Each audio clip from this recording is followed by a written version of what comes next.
So right mga bro, so ito yung pangalawang portion na gagawin natin ngayong araw ito mga bro. So pangalawang araw namin ngayon. Then ito yung gagawin na lang natin. So yan mga bro, inside gutter pa rin, kakalasin pa rin natin yung inside gutter na yan. Then kakabitan natin ng gutter na yung mga bro. Yan po yung gagawin natin ngayong araw mga bro. So ito yung accomplishment natin kahapon, pati yung inside gutter. So meron pa yung wall flashing dyan, tsaka ka-flashing dito, itong portion na to. Alright mga bro, ayan. Yan po yung police video natin. Removal of existing roof. Alright, so ayan. So dismantle existing roof tayo ngayong araw, tsaka kabitan na rin natin ng panibagong mga bro kagaya na ito. Alright mga bro, so let's go. So alright mga bro, so yan na yung inside gutter natin mga bro, yung kadugsong dito mga bro. Alright mga bro, so yan. So tapos na yung sit up nyan, yero na lang yung kakabit natin, tapos yun. Alright mga iba yung sit up nila dito mga bro, yung sa existing na to mga bro, ibang klase pagkagawa ito. Alright mga bro, ayan, gagaya nyan. Yung pala yung pa-slope doon, pagdating dito naka-slope naman siya doon. Ibang klaseng pagkagawa to mga bro. Alright mga bro, sabagay yan yung existing nya, kailangan natin sundin. Alright mga bro, so yan, yan lang yung ikakabit natin. Then magbubong na tayo dito. So yan, then bukas ka-flashing na tayo dyan. Alright mga bro, let's go. Yan, nilalagyan natin ng bulkasil ng ating kasama, yung ating ano dito, gutter. Go.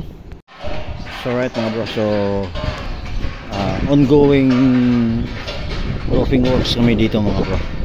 Alright, dito sa side na to mga bro. Yan, so yung sa bilang side tapos na, dito na naman kami sa area nito mga bro. So ito kasing roof nito mga bro, tres aguas ito. Alright mga tres aguas ito tawagin ito mga bro. Alright, mga bro. So ang tres aguas, balik siya doon, balik dito, tsaka balik siya dito. Tres aguas. Ang four aguas mga bro, kagaya nito, may balik siya doon, may balik siya dito, may balik siya rito, may balik din siya doon. Yan ang tinatawag na for 4 aguas. Pero ito 3 aguas lang to mga bro, tatlong balik lang siya. Alright mga bro, so yan, kagaya nyan, merong palupo siya dyan, ridge roll kung tatawagin. Dito rin may ridge roll, kaya 3 aguas yan. Alright mga bro, okay, sige, let's go. Ayan.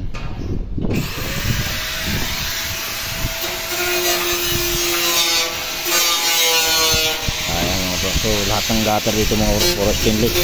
Pati yung ano natin dito, wall flashing stainless na rin. Alright mga bro, ayan.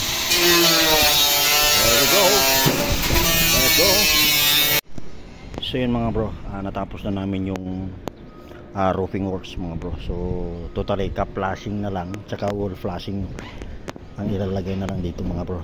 So yan, so tapos na tayo dito sa roof na to, yung roofing works natin, flashing tsaka ka-flashing na lang kulang. Alright mga bro, so yan. So itong laylayan na ito yung tinatawag na laylayan mga bro. Ito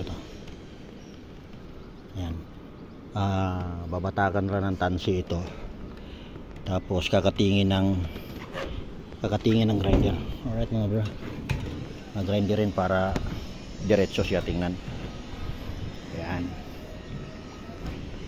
So right, so thank you Lord, sa buong maghapon naligtas po kami. Alright mga bro, so thank you so much.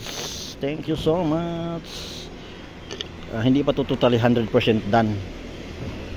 Alright mga bro, so may flashing pa So abangan nyo po itong pag nakumpleto to mga bro. Maganda to tingnan mo. Alright, so hindi naman tayo gagawa na hindi maganda. Alright, so let's go.